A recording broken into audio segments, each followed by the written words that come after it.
listening to Rock and Roll Grad School with your hosts, Heidi Hedquist and Luke Poling. Consider yourselves officially enrolled. Hello, kiddies. We are going to have a good time together. We're talking with AXL. I think that's ALX. ALX from Love Crushed Velvet, which is kind of the band. He's sort of like one of those Trent Reznor, man of all talents. yes. Well, but the thing where like the one person is the band. You're Connor Right. Obst and Yes. you're such like that. Bright Eyes. I mean, there are other band members, but they switch up. Yes, The core. like Nine Inch Nails. This is what we were just talking about. I know. Okay. All right, you're right. Just need to Sorry, make it- I'm complicating things. But they're not out on the road just yet, but they've got a ton of cool music worth checking out online. Here's what I wanted to tell you about. I completely forgot, and I've been fighting the urge to text you. So we Okay. are in Florida on vacation, but when we got a rental car, we were looking for get us the cheapest thing, and the rental car company had an option that said manager special. Of course. Gets better. It's the lowest price on a car, and they'll just give you whatever they have in stock. And we went in thinking we're going to get something super small, and we did, and it looks like a clown car. But, Awesome. and here's the thing that the elder and I are so excited about. This car, it's a Ford car. It is a Spark. And so the two of us want to call it the Ronald. Of course. The rest of the family wants to call it the Mystery Machine because we didn't know what it was. But Oh, I mean, that's not bad either, but I gotta go with Team Ronald. the Ronald, come on. So Right? I feel like all of a That's sudden, amazing. and I You know guys have to do some sort of Sparks pose in front of it, like a picture. I'm planning on just for doing the Ron posterity. dance just straight into the pool as soon as we hang up. Yes. That's my plan. And you should do the same Perfect plan. in Vegas. I probably will, Yes. but I would probably, obviously, I would do the Russell dance And that's and true. toss my hair Yes, exactly. Because you're in cool places. and open my shirt. Yeah, I'm in cool places. And have some Hello Kitty toast. Exactly. But I feel like all of a sudden we've gotten to the thick of like summer vacation and summer touring. And I think today's the equinox, I believe. It is. It's a good day to go to Stonehenge. I know. Is your mom there? No, but I've been there twice on this day. Just an abundance of druids. Oh, yeah. And hippies Yeah. and patchouli and Yes. lots of body hair. Yeah. It's a lot. You know. But I just feel like all of a sudden we're in the midst of summer touring and all the good things about summer. And I think part of it is that for Father's Day, I got two gifts. I got an edger. So Ooh, that's suck fun. it, the rest of my neighborhood. Yes. I'm just gonna put you to shame. And then also tickets to go see our friend John Doe and Yes. the rest of X and the Psychedelic Furs. Oh my So God, everything. and it's in like 2 weeks, so I will be pretty in pink. It's gonna be great. Yes, you will. Yeah. That's amazing. So We'll see. yeah, Exene, John and I are all gonna hang out. It's gonna be very pretty in pink. That's amazing. Now And I had to miss Steely Dan because of Sting. So did he play everything you would want? Did he do any Police songs? Tons. Really? Tons. So he knows where his Yeah, bread it gets was- buttered. Yeah, but he was adorable. Like he was so charming. And I mean, I've seen him, but I saw him with Paul Simon. But Was there a this was lute just a much small- involved? not this time, but I would thought lots of harmonica though. He was super funny. Like the Coliseum's pretty small, so that was cool. He was like very charming, very sweet, very kind. He apologized to have to play new songs. He's like, I know this is the part you all are gonna hate. I'm playing you some new stuff. Did he do the stuff from the Shaggy record? No, I was waiting. I was waiting because it was his last night for Shaggy to come out. I was like, oh, come on, because I would have just sent you a picture and just My been God. like, You wish you were you were here. really Yeah. cool. I mean, he made me really be really pleased about my chair because he had on this great yellow suit, these great red shoes, and they were like boxing shoes, by the way, and a black t-shirt, and he looked so phenomenal that I'm like, that tantra stuff's working for you. So Yeah, having the chair, perhaps I too will look good at Sig's age. that's a good idea. Um, yeah, but it was great. He didn't play my favorite song, but that's okay. Which is Don't stand so close to me. So Lonely. He did play So Lonely. That's one of my favorites. It's a good one. He didn't play either Synchronicity. I'm okay with that. Him too. No, he opened with an acoustic Roxanne, an acoustic Roxanne, but then one of the like second encores, he did like a Roxanne medley, like Oh, several different styles of Roxanne. okay. All were very good, but it was a little too much Roxanne for me. Mm, I was like, I've had Roxanne several times now, so right. maybe I could have a little, young teacher. True, Might be better for me. But when I saw Neil Diamond, he played Sweet Caroline 3 times in fall. Yes. I could have done it a third, fourth time. The same way like Paul Well, Simon does You Can Call Me Out Twice, I know, but it's which a is lot of maybe Roxanne. roasting at the idea, but it's a lot of Roxanne. I love Roxanne. I don't, but I also kept sitting there looking at him going, we have mutual friends, right? And being like, we got Delette, Oh yeah, we that's got right. Cherry. Yeah, very true. I'm like, I We have a mean, lot that of was awesome. folks So in that felt common. very Yeah, cool. yeah, Yeah. So, so there you excellent. go.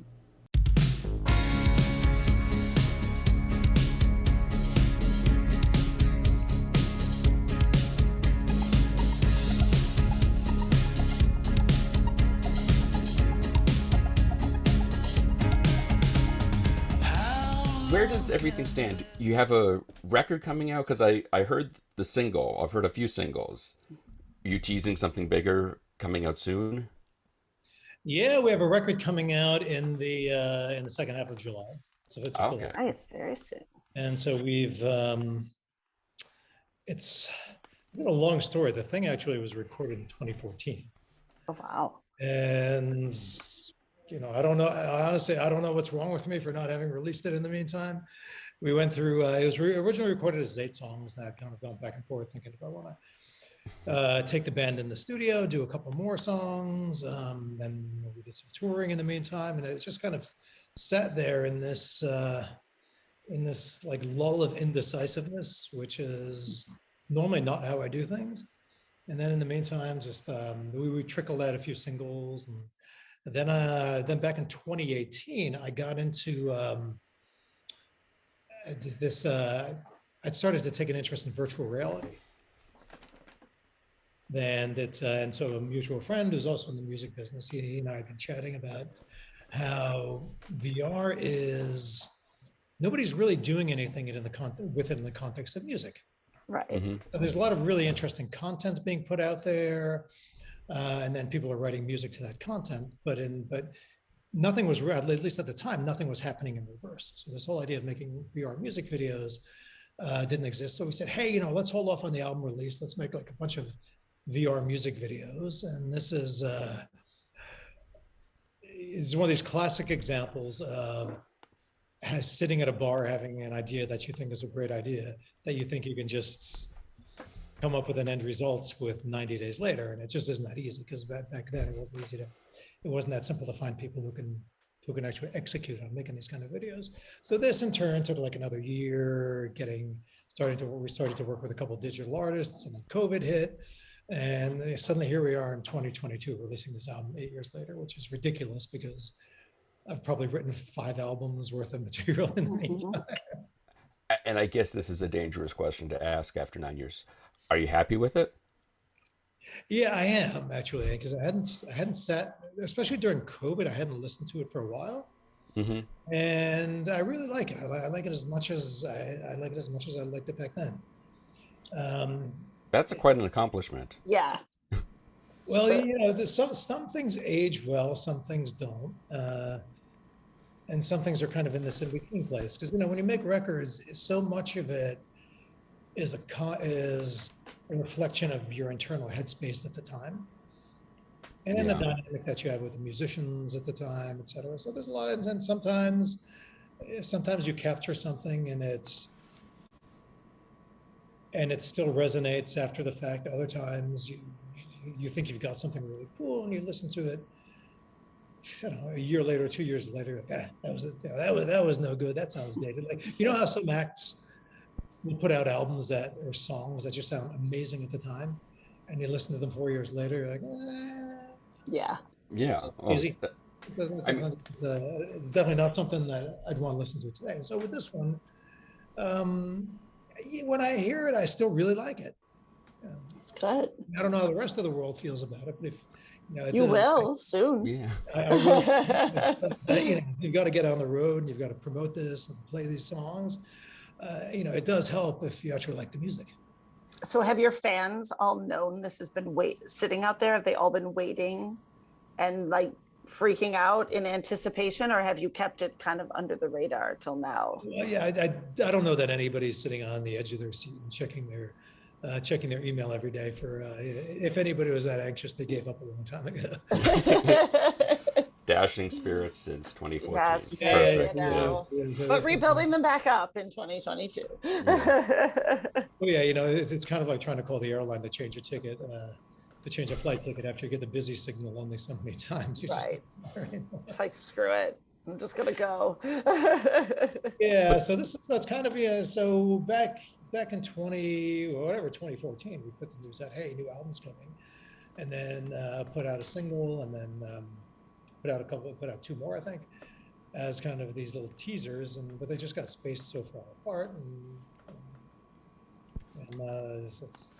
I don't really expect the world to sit around waiting for a Love Crushed Velvet record when there's a lot of other good music and a lot of other great artists to pay attention to. So, But I mean, to your point about listening to records that sort of, when you go back to them in a few years, they sound dated or the drums sound very strange. You're like, what was I thinking? This was a terrible idea.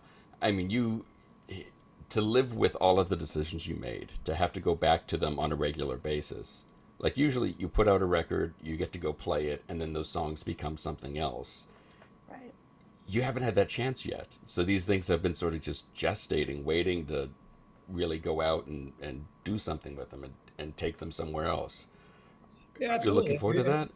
Yeah, absolutely. You're totally right. And especially the whole process of taking these things out on the road and playing them live. And a lot of, like, when I look back to the origin of Love Crushed Velvet back in, the first record came out in 2010, that album that debut album was really influenced by the band that I'd played with previously, prior to recording that album, where I'd put out an ALX solo album then. And a lot of times the band that I use in the studio is not always the band that I take on the road. Sure. And in this particular instance, I was playing live with a bunch of great players, and they of course, anytime in a band you change one of the parts in terms of one of the players, it's gonna feel a little different, even if they're playing the parts exactly. But they're gonna bring their own little subtle twist to it. And in this case, it was a completely different band playing than the one I'd taken into the studio, and that really influenced what ultimately became Love Crushed Velvet. And so one of my favorite ways to get a flavor of a band is this isn't so much of a performing a live thing as much as it is a rehearsal thing. And I take this into the studio now as well, is you just jam out. With nothing in particular. Just say, hey, play something in E, pick a tempo, 130, just see what happens. And that does a number of great things. Number one, it lets everybody get comfortable with each other without having to necessarily fit into this confined framework of the songs that they're trying to learn, which is, I mean, that's not a bad thing because you're all there to play certain songs, but at the same time, they're to enable the musicians, to give the musicians a chance to put their own stamp on it. You need to get a feel for who they are, Sure. what their playing style is. So a lot of times these open jams, you kind of get a sense of what you're dealing with, and we all get a sense of each other through that. And a lot of times that lends itself. Like, I do a lot of writing in those open jams, and I record them as well. And more often than not, something interesting will come out of it. It may not necessarily be something you want to put on the next Love Crushed Velvet album, but it's almost invariably something that has some value. You can either put it in you can kind of put it in the little treasure chest of overflowing ideas that you one day hope to do something with. But Right. that's what's your point. So with these songs, I think it'll be interesting to see what evolves, what comes out of them playing live. That's going to influence future work. Yeah, it'll be very interesting. And you're heading out soon, right? Did I read that or did I misread that? Are you heading out to start playing them soon? Soon as relative. I know it's all relative. You guys were in a record soon as relative. Yeah. No, so we're doing so we're starting to book some dates in the summer now. We're doing an album preview show on the 28th of June in New York City. So any New Yorkers out there, just drop whatever you're doing. Right. And then we're starting to put dates together after that. We just confirmed a date in Naples, Italy. Nice. You've spent a lot of time in Italy, I saw in my stalking. Yeah, I do. So I used to live there. Nice. And so I've gotten to know it well. I've still got a lot of friends there. I like the country. I've still got kind of little micro followings in a number of different cities there. And so we just got I literally just before we got on this call, just dotted the I's, crossed the T's on the show. So we are playing an old, sorry, I don't know how to shut that off. No problem. No problem. We are starting to, so we booked this thing, it's basically in an old church in the old part of Naples that occasionally does performances there. And they've done a lot of really interesting things. They did this tribute to the Velvet Underground there recently, and they don't book that many shows. So I'm like super excited to do it because it's one of the more fun things about playing live is when you're playing in unconventional venues. Yeah.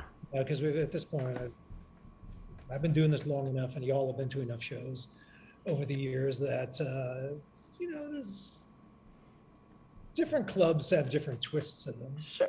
But like 85% of them are just more or less a variation of the same theme, And so occasionally you'll find these spaces. You walk in and you either both as a musician playing or just as a spectator going in, or as a fan or as a listener. You go in and it's you walk into a space and you say, "Hey, this is just really, really cool." And so that's so when these things come along, I just try to if I can make it work realistically, then I just jump on it. So yeah, I'm going to be in Europe, and we'll be doing a couple of shows in Europe. And you guys had a hard sell anyway. And I said you guys had done some dates in Australia too. Yeah, that goes back to I think 2015, 2016, something like that. Oh, really? That long ago? Sorry? Oh, yeah. I was just going through the dates on the website. I guess I lost track of the calendar on the side and just kept scrolling. We get to all our respective point in life. It's easy. It's easy to lose. But so we found so one of our songs got someone in Australia had come across it that was doing some really interesting things in kind of the community development / mental health space.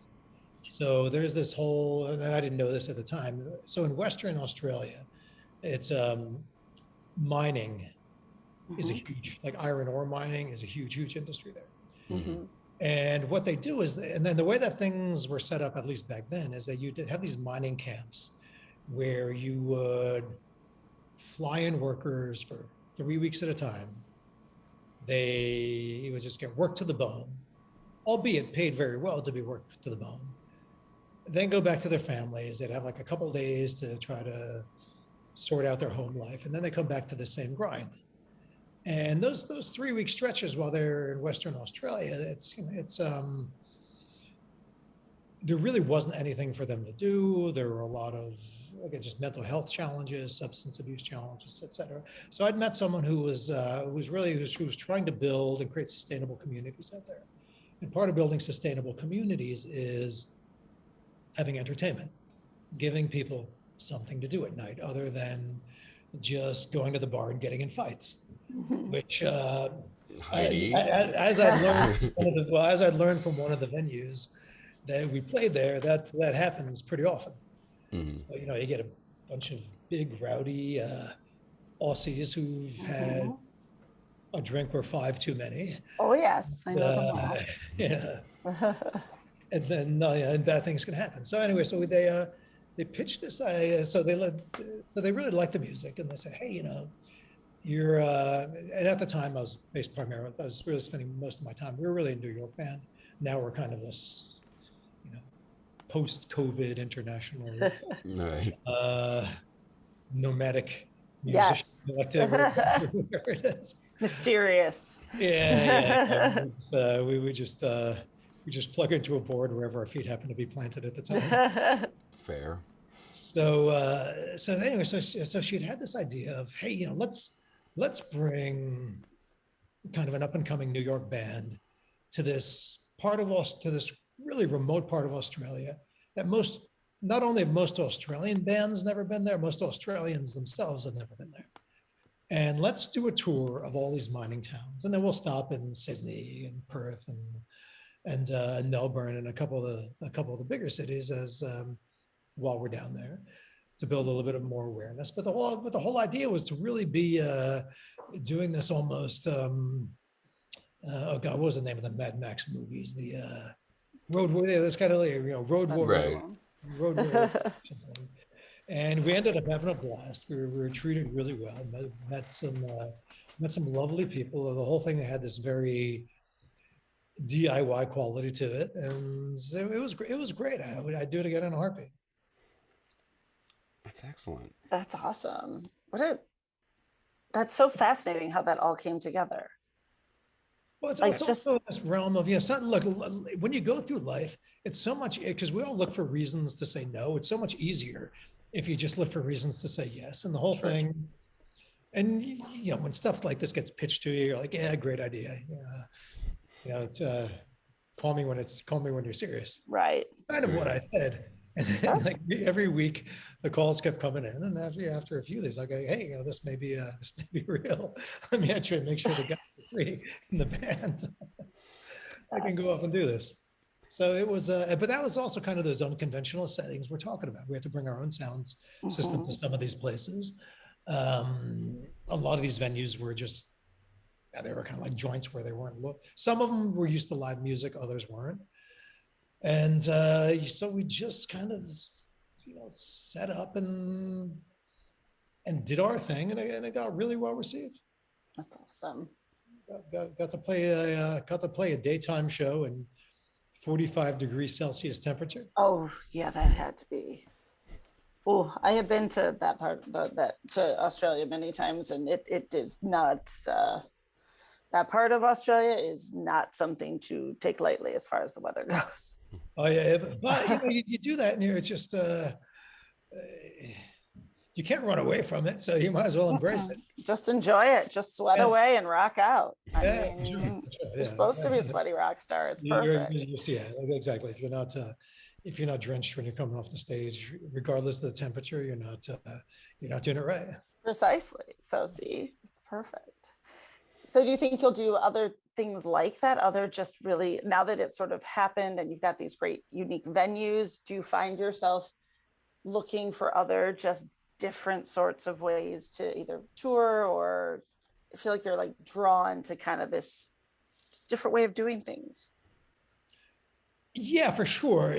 So part of it is the music industry, the touring industry is in a weird state right now, Right. in that you have, I mean, we're one of, you know, pretty much every band, every live band on the planet that's been kind of cooped up, slamming ourselves against the walls, trying to break out of the cage and get on the stage. And if you kind of take the conventional venue route, there are only so many stages and so many Right. stuff. So the True. challenge that we found was that it was like trying to book a tour now is really hard Yeah. because you'd have because so many slots are taken by this, because you're seeing the bands that 2 years ago were ready to kick off, were ready to get tours going. Those got Right. canceled. Those are getting rescheduled. They're all the bands that have produced music in the interim that are trying to get out there and support that. So suddenly, like the that world is super crowded, super Yeah, it's saturated. It nuts. really makes it tough to get consecutive bookings. So rather than so the original idea was, hey, let's go for the next 3 months, come up with some different tour schedules, do a 10-day run here, take a break a little bit, do a 10-day run here. And that's almost impossible to do because you can't do the back to back to back to back anymore. So so it's really forcing us to look at this a little bit more unconventionally, just like like for the European shows. Like I won't be able to take the current band that I'm playing with in New York right now there, because unless I can get enough dates consecutively lined up, I've got in some of these places it's just me or one of the band members, and then we got to fill in with some local musicians, Yeah. which It's a it's whole fun other. on one hand, Right. but it's more challenging on the other because you've got it's one more logistical thing you've got to manage, and it's a couple more rehearsals you got to put in. Right. It's And by what no means a complaint, but it is, but it's forced us to really rethink what that touring paradigm looks like, yeah. at least in 2022.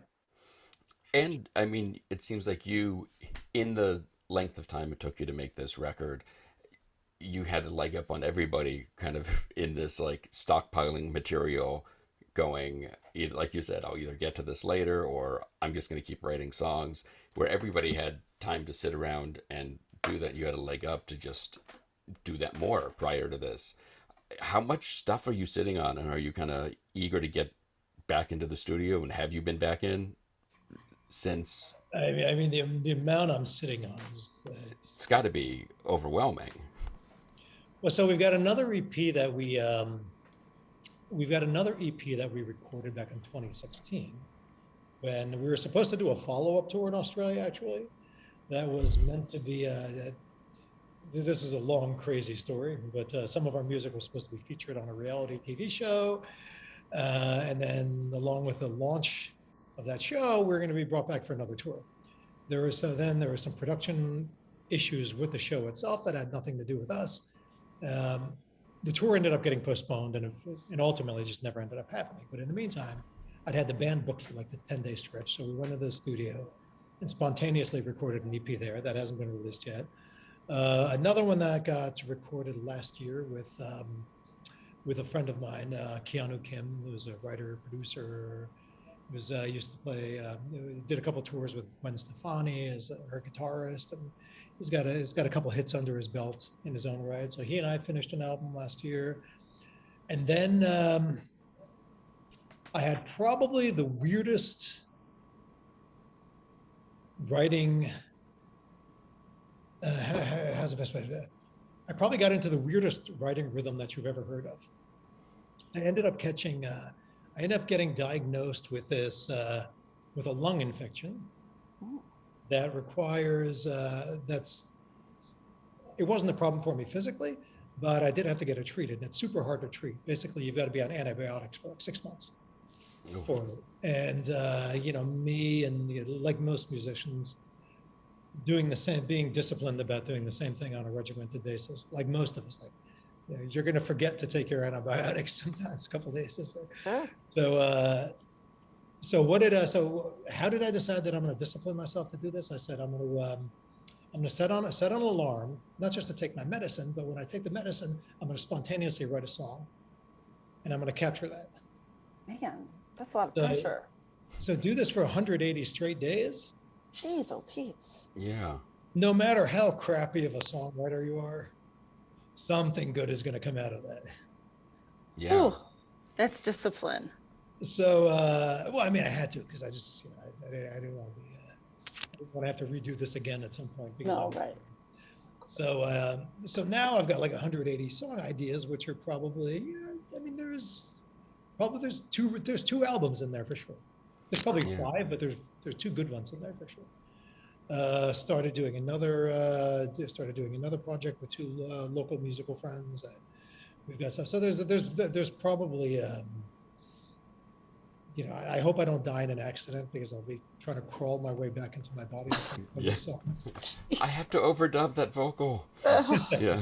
Just haunt someone who can do Oh, it. sorry, God. I mean, I hope it's God. Yeah. Right. I feel like your story there's so much of a template that a lot of musicians face is this, fountain of creativity and all this, ideas and concepts and all this stuff just keeps coming and coming.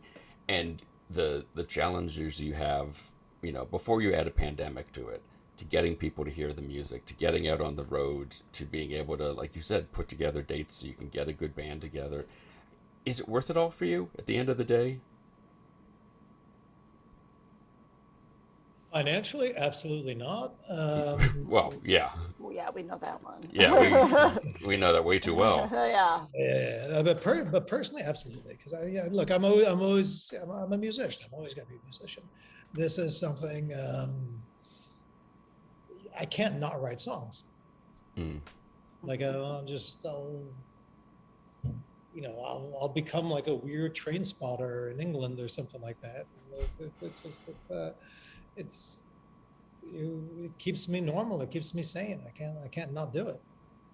That's the one I'm in my, that's when I do that, I'm in my element. So yeah, so I'll always do it. Obviously when you're recording, when you're making records, that's a whole other animal in terms of time commitment versus sitting down either with yourself or with other collaborators and writing a piece of music in and of itself. And I think all of us who've been doing this for a long time, I don't want to call it second nature, but that part of it, that's not the hard part about it. For a lot of young artists that are just trying to figure out how to write songs, for them, that's the hard part. And like for me, for the people I work with, that's not the hard part. And even making the records isn't the hard part. But the hard part about the challenge with making the records is it's a time and a resource thing. Sure. You get the players, you got to put the time into getting just developing the musical chemistry that you really feel resonates with the songs. There's it's just the whole tracking process, the overdubbing process. I enjoy it. I love every minute of it, but it's not something you do just in a couple hours. Like I'm very envious. So you remember the band the Cowboy Junkies? Mm-hmm. Of course. So I think that one, this with the Trinity Sessions album that they made. Yep. So supposedly they just put up a few mics in a church and cut that in, I don't know if it's in a day or two, and then they went in and remixed it. And I'm always envious of people who make the records like that because I just don't. And the Love Crushed Velvet album is a very layered record. It's a very just a lot of musical parts of it. It's not this hyper progressive prog rock by any stretch, but there are a lot of layers to it when you strip those down, and that's time consuming. But at the end of the day, it's worth it, and that's also why I don't put out records once a year, because it's I take the time to really make sure that I'm happy with the end result, and if I end up in a situation like with this one where I'm listening to something that got recorded 8 years ago, I still like it. Is it the way we talk? Is it the way we walk? Is it the way we fight? In silence at night? Is it the space between?